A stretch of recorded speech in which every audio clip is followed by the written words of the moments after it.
Welcome to The Docket. I'm your host, Corey Snow. In this episode, we're going to hear Special Counsel Jack Smith's response, filed August 21, 2023, to a motion made by the Trump defense team to postpone the criminal trial of Donald Trump in Washington, D.C., for attempting to overthrow the 2020 presidential election to 2026. The defendants in any criminal proceedings are presumed innocent until proven guilty in a court of law. In the United States District Court for the District of Columbia, United States of America v. Donald J. Trump, defendant. Criminal number 23-CR-257, TSC. Government's reply to defendant's response in opposition to government's proposed trial calendar. The government submits this reply to aid the court in setting a fair and prompt trial schedule. In service of a proposed trial date in 2026 that would deny the public its right to a speedy trial, the defendant cites inapposite statistics and cases, overstates the amount of new and non-duplicative discovery, and exaggerates the challenge of reviewing it effectively. For the reasons below, neither the discovery nor any other factor raised by the defense impedes a fair trial on the schedule proposed by the government. Comparisons to the schedule of other cases. The defendant's references to Section 371 statistics and January 6th cases overlook important underlying facts and context. See ECF number 30 at 12. First, the defendant cites the median time from commencement to termination for jury trials of Section 371 charges, 29.4 months, without explaining that this median time runs through the completion of sentencing, not the beginning of trial. That means that it includes the time required for jury selection, trial, verdict, and several months or more afterward before sentencing and final judgment. See URL in original document not recorded.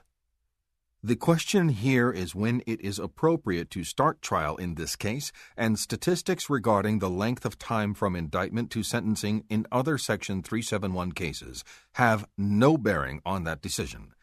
Second, the data cited by the defendant spans October 2021 through September 2022, when federal courts were pulling out of a backlog caused by COVID-19 closures.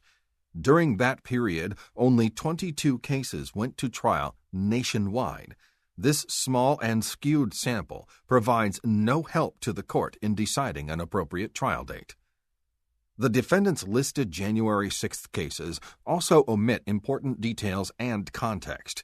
He fails to mention, for instance, that in one case he cites, disposition was delayed because of, among other reasons, litigation over pretrial detention, a superseding indictment, and plea negotiations.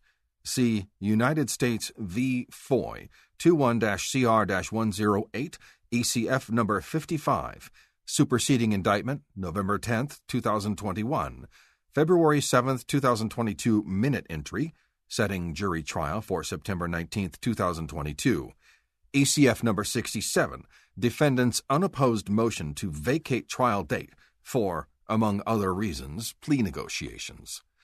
All of the defendant's other cited cases included multiple co-defendants, as many as 17. See United States v. Crowell et al., 21-CR-28 at ECF number 328, Fifth Superseding Indictment. The court should set these inapposite comparisons aside when weighing the individual factors here under the Speedy Trial Act. Volume and review of discovery. The government respects the defendant's need to review discovery and prepare for trial, but his characterizations of the volume of discovery miss important facts.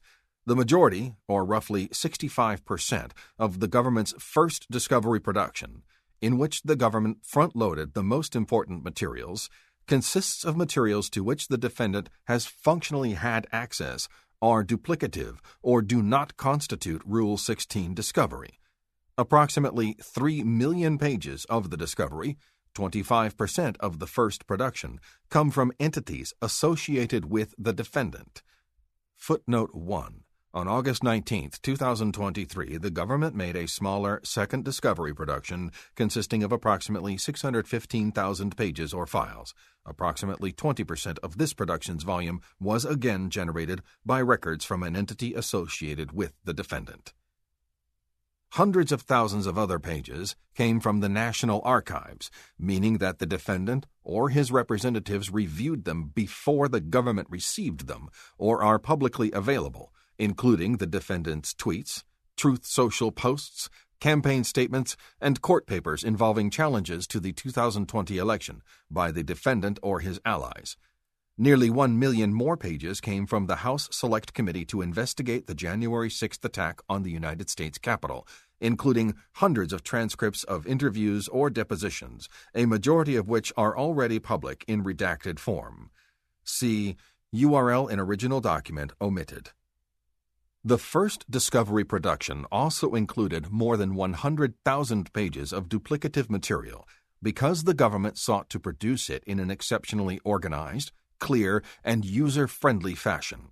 For example, if the government obtained a record and then showed it to a witness during an interview, the record would appear twice in discovery. First, clearly linked to the source from which the government obtained it, and second, in a clearly marked witness interview folder. In addition, the government took on the task of providing the defense a set of key, organized documents that the government views as some of the most pertinent to its case in chief. These include certain key grand jury transcripts and other exhibits cited in the indictment. In an abundance of caution and transparency, the government also produced voluminous materials that are not likely to fall under Rule 16, Brady, or Giglio, and which should not require substantial time or attention from the defense team.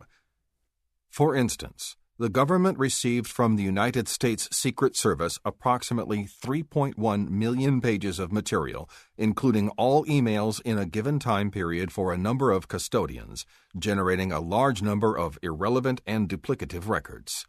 The government provided these materials in load-ready files so that the defense can review them quickly in the same manner as the government did, through targeted keyword searches and electronic sorting.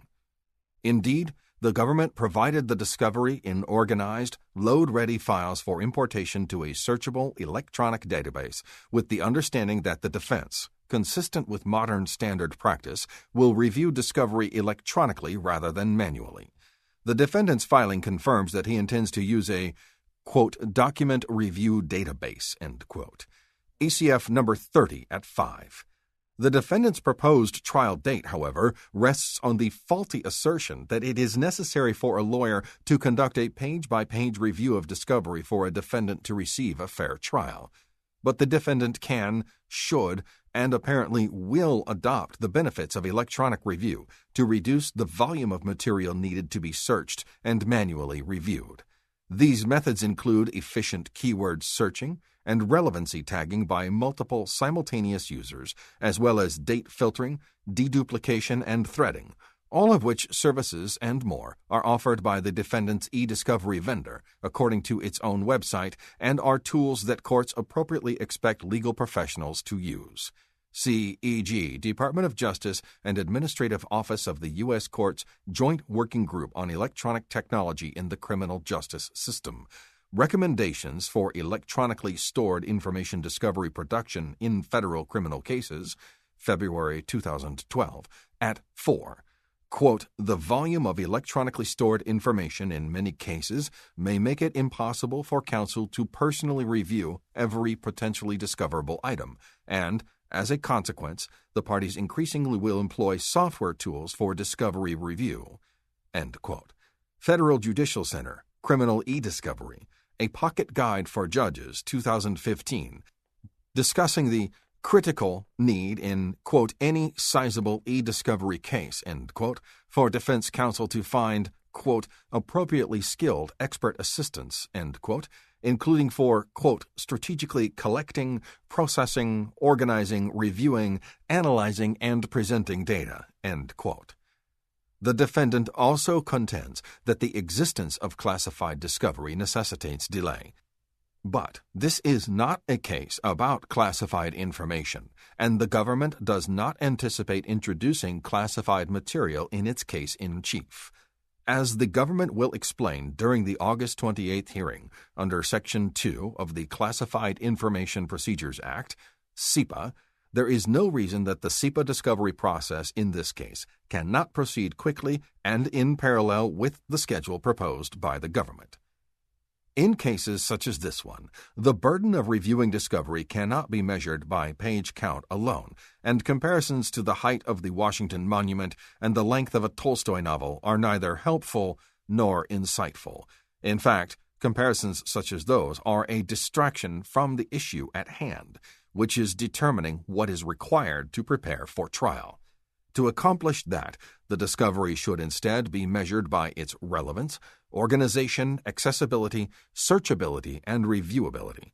Here, the government has organized and produced materials in a manner designed to ease and expedite the defendant's review and search, which allows for trial to proceed as the government has proposed.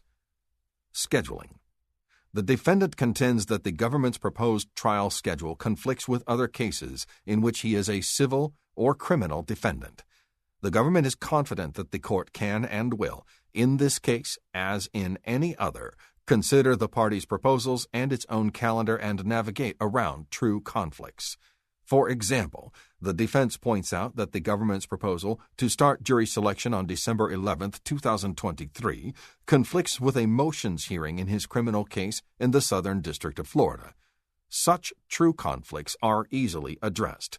The government now proposes, instead, that jury selection begin later during the week of December 11th to accommodate the hearing date in the Florida case.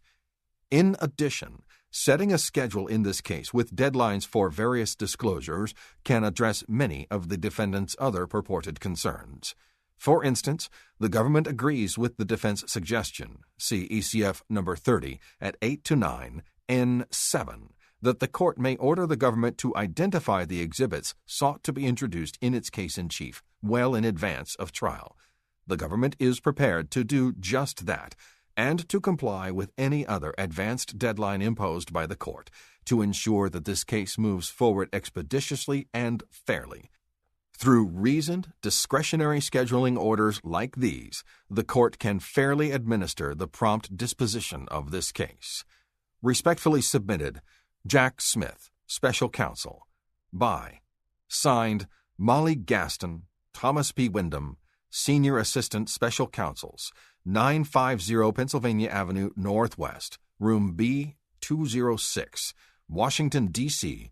20530. This concludes this episode of The Docket. I hope you enjoyed this audio version of Special Counsel Smith's response. For updates on The Docket, please visit docketpod.com or find us on Threads and Instagram as DocketPod. Please consider subscribing to The Docket and supporting my Patreon at patreon.com/docketpod. Thank you.